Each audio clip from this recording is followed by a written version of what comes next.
can portray me any way they want because I don't give a damn. I am what I am.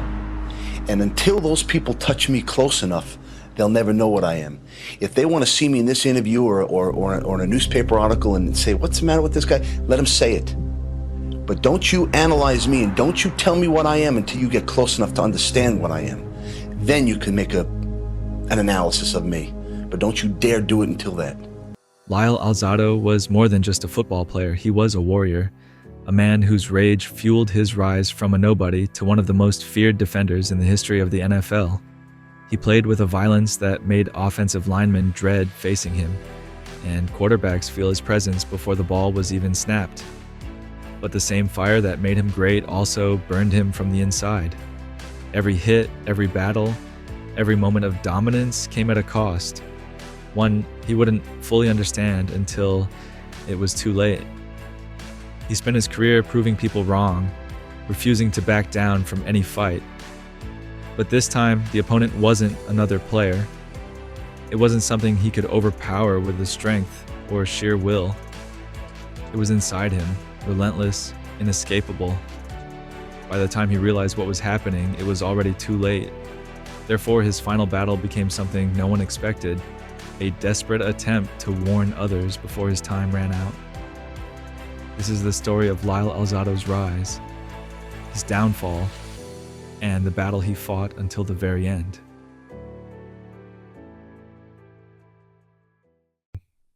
Lyle Alzado wasn't supposed to make it. He was born in Brooklyn, raised in a tough neighborhood, and spent his childhood surrounded by struggle. His father was an unpredictable force, quick to anger, violent, and unforgiving. Home wasn't a place of comfort, it was a battleground. But Lyle refused to let fear define him. He learned early that strength was survival, and if no one would protect him, he'd have to make sure no one dared to cross him. He turned to football, not for the love of the game, but because it was the only place where his anger made sense. He wasn't the most gifted athlete, and scouts barely noticed him. But Lyle didn't just want to play, he wanted to dominate. He wanted to hit harder than anyone, to make sure every single play left an impression. South Dakota, Texas, New York, he sent letters to every school that would listen. But the responses were always the same. Not big enough, not fast enough. Therefore, when a tiny school in Yankton, South Dakota gave him a shot, he had only one option: prove everyone wrong. At Yankton College, Lyle played like a man possessed. He wasn't just tackling, he was punishing. But it wasn't enough. No one was watching, and playing in obscurity meant the NFL wasn't even a dream. It was a joke. But sometimes fate only needs one opportunity. The Denver Broncos were desperate for defensive help and were willing to take a gamble on an unknown. Therefore, in 1971, they drafted him in the 4th round, one pick away from being forgotten forever. The undersized, overlooked kid from Yankton had made it to the NFL. But surviving was one thing. Making them remember his name, that was something else entirely. In Denver, the veterans saw a rookie with no finesse, no polish, just raw aggression. But Lyle didn't care about technique. He cared about making an impact, about making sure the guy across from him never wanted to line up again. Therefore, when the coaches finally gave him a chance, he made sure they'd never take it away. Quarterbacks started feeling his presence before the snap. Offensive linemen left games bruised and broken. The NFL had no idea who Lyle Alzado was, but they were about to find out. But the hunger never faded. The climb to the top had been brutal, but staying there? That would demand something even more dangerous. By the mid-1970s, Lyle Alzado had arrived. He wasn't just another player, he was a force. Quarterbacks feared him. Offensive linemen braced for impact. Coaches built game plans around stopping him. But slowing him down was easier said than done. His relentless style made him one of the most dominant defensive players in the league. Because of that, when the Broncos built a top-tier defense in 1977, Alzado was at its heart. That season, Denver shocked the football world, reaching their first Super Bowl in franchise history. But on the biggest stage, against the Dallas Cowboys, Denver wasn't ready. The Broncos collapsed under the pressure, losing 27-10. Alzado had spent his entire life proving he belonged. Yet, in the moment that mattered most, he came up short. Failure never sat well with him. He was never the type to accept his limitations.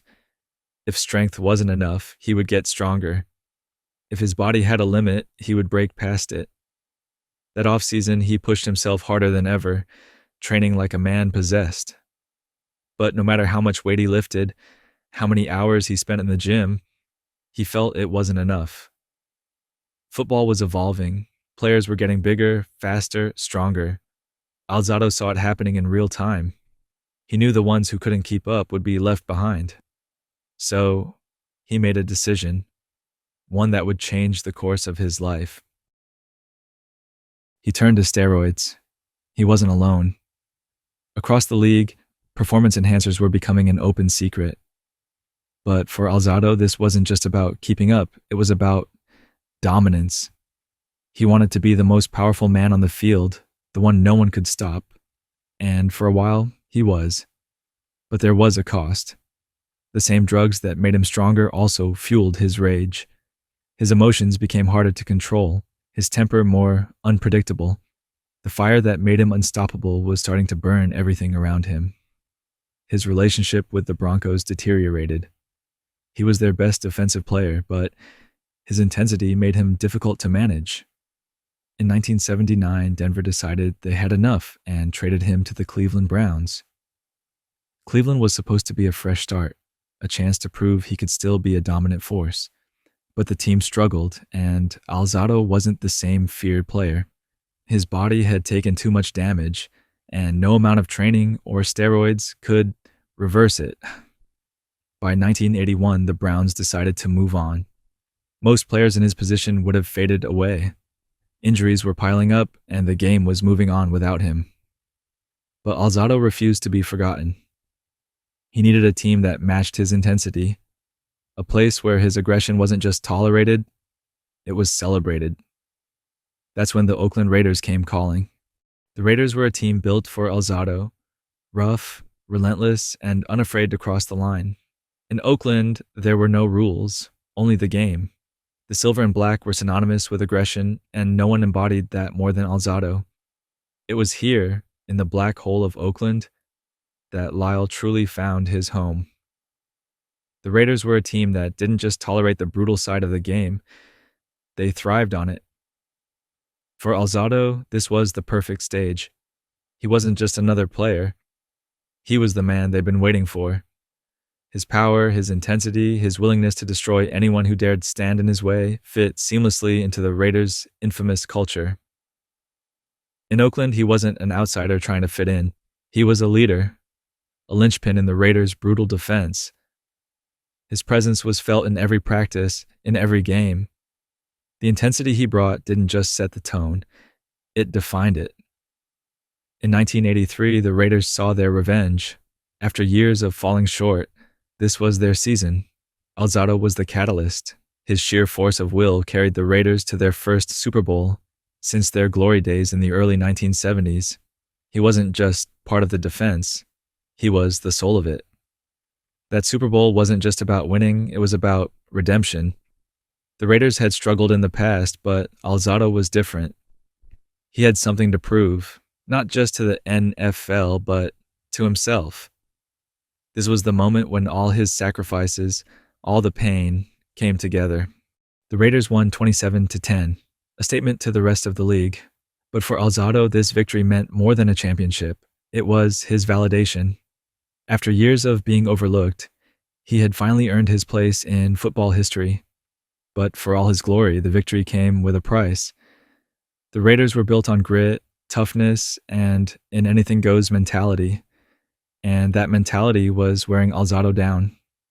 The cost of greatness was more than physical. It was psychological. The rage, the need to constantly prove himself, it was a burden he couldn't shake. The fire inside him was never satisfied, but it also came with consequences. In the pursuit of perfection, Alzado found himself battling more than just his opponents. He was battling his own mind, his own demons. He was no longer playing just for the love of the game. He was playing because he had to. The stakes had changed. He had earned everything he'd ever wanted: respect, fame, and the adoration of fans who saw him as the embodiment of the Raiders' legacy. But it wasn't enough. The relentless pursuit of greatness had driven him to a point where even his victories couldn't satisfy the hunger inside him. As his body continued to break down, as his anger flared up both on and off the field, Alzado began to wonder, what was the cost of this warrior's life? He had everything, but he was losing himself in the process. Even in the moments of victory, there was a constant ache, a feeling that something was missing. Alzado had reached the pinnacle of his career. He had the ring, the recognition, the fame, but none of it brought him peace. The anger, the rage, they still burned inside him.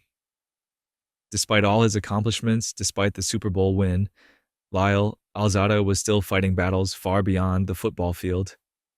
The demons he'd carried for so long had taken root deep inside. But even his darkest moments didn't keep him down for long. He was a fighter, and to him, there was always a way to overcome. The steroids, once his fuel for power, had begun to turn on him. His body, once a machine of muscle and force, was now breaking down.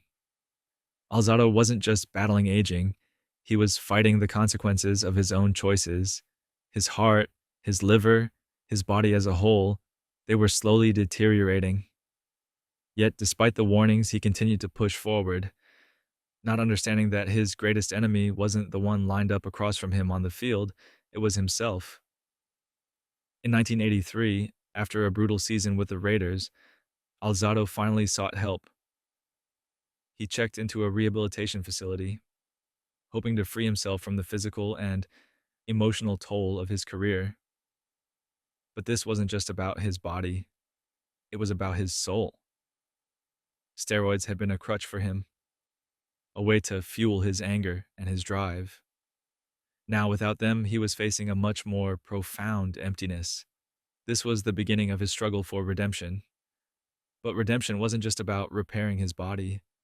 It was about reconciling with the man he had become.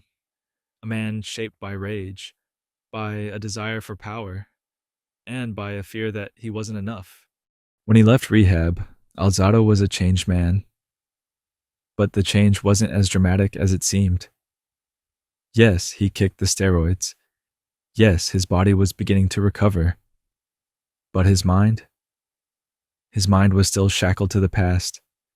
He could no longer avoid the reality of his choices, of the price he had paid for his greatness. In 1985, Alzado's career took another sharp turn. His injuries, combined with the damage done to his body, began to take their toll. Despite his best efforts, his body could no longer sustain the kind of punishment that had once been second nature. He couldn't escape the physical decay that was now impossible to deny. His body was betraying him. The fight wasn't just on the field anymore. It was a fight to maintain his identity as a warrior. To stay relevant, to keep up, Alzado tried to push through the pain, but the toll it was taking on him was visible. His body, ravaged by years of steroid use and brutal hits, could no longer give him the strength he needed. But even as his body began to fail him, Alzado couldn't let go of the past. He refused to let his glory days slip away.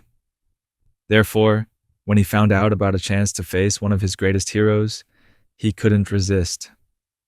Alzado had always admired Muhammad Ali. The fighter's strength, his spirit, his charisma. Now in the twilight of his career, Alzado found himself caught up in a unique opportunity to face Ali in a charity boxing exhibition. But the matchup wasn't just about athleticism. It was a chance for Alzado to prove something to himself, to feel like the warrior he once was. The fight with Ali wasn't just about proving physical dominance. It was about confronting his own limitations. But in the ring with Ali, Alzado saw the truth. He wasn't the same man. The warrior who had once feared nothing was now facing the reality of his own mortality. And as he took the blows from Ali, he realized that the greatest fight he would ever face was the one within himself. Lyle Alzado had always been driven by a need to prove himself. He didn't just want to be a great football player. He wanted to be remembered, to carve out a legacy that would echo through time. But as the years wore on, the cost of this relentless pursuit of glory became undeniable. The years of constant collisions, the reckless abandon with which Alzado played, had left a permanent mark on his body. The injuries were piling up, and the steroids that had once fueled his ferocity were now poisoning him. His body was broken, his spirit drained, yet he could not stop. Football had been the source of his identity for so long. Without it, who was he? By 1986, the cracks in Alzado's persona were becoming impossible to ignore. His once imposing frame was no longer the fortress it once was. His body was deteriorating, and his grip on his career was slipping. Yet he refused to admit that he was nearing the end. But the longer Alzado stayed in the game, the more he realized that his love for football had turned into an obsession. Even after the glory had faded, even after the cheers had long stopped echoing, Lyle Alzado's battle was far from over. The physical toll of his career, the years of steroids, the constant injuries, had caught up to him. But this time there was no opponent to face, no stadium to run out onto. The fight now was with something far more insidious, his own health. In the early 1990s, Alzado's body began to betray him in ways he never expected. The years of physical punishment had taken their toll, and the use of performance-enhancing drugs had caught up to him in the most devastating way. It started with the headaches, the kind of pain that never seemed to relent. But this wasn't just any pain. This was a warning sign. The doctors were blunt with him. They told him that the damage to his brain, the result of the steroid use, was severe. His body had begun to break down, and the once immovable figure of Alzado was now a fragile shell. The cancer had taken root, and there was no way to reverse its course. Alzado had fought many battles in his life. But this was different. This wasn't a fight he could win with his strength, his passion, or his willpower. This was a battle with time itself, and it was a fight he couldn't outrun. In his final days, Alzado began to reflect on the life he had led, the choices he had made, the people he had hurt, and the things he had sacrificed. He was no longer the brash, fearless warrior who had entered the NFL years ago. Now he was a man at peace with the fact that there would be no grand comeback, no heroic final season. He wanted people to know the truth. He wanted the world to understand the consequences of his actions. Alzado began speaking openly about his steroid use, about the toll it had taken on his body and his life. He didn't want anyone else to follow in his footsteps, to make the same mistakes he had made. After a long public battle with brain cancer, football great Lyle Alzado died today. Alzado played football in the NFL for 15 years, the last 4 with the LA Raiders. He was an all-pro defensive end with an aggressive style he admitted was enhanced with steroids. And he believed those steroids cost him his life. Alzado was diagnosed with inoperable brain cancer in April of 1991. He blamed his use of steroids as the cause for his illness. His weight dropped from 250 pounds in his playing days to 140 pounds. And he spent the final year of his life getting the message out to young athletes about the dangers of steroid use. If I can save one little kid,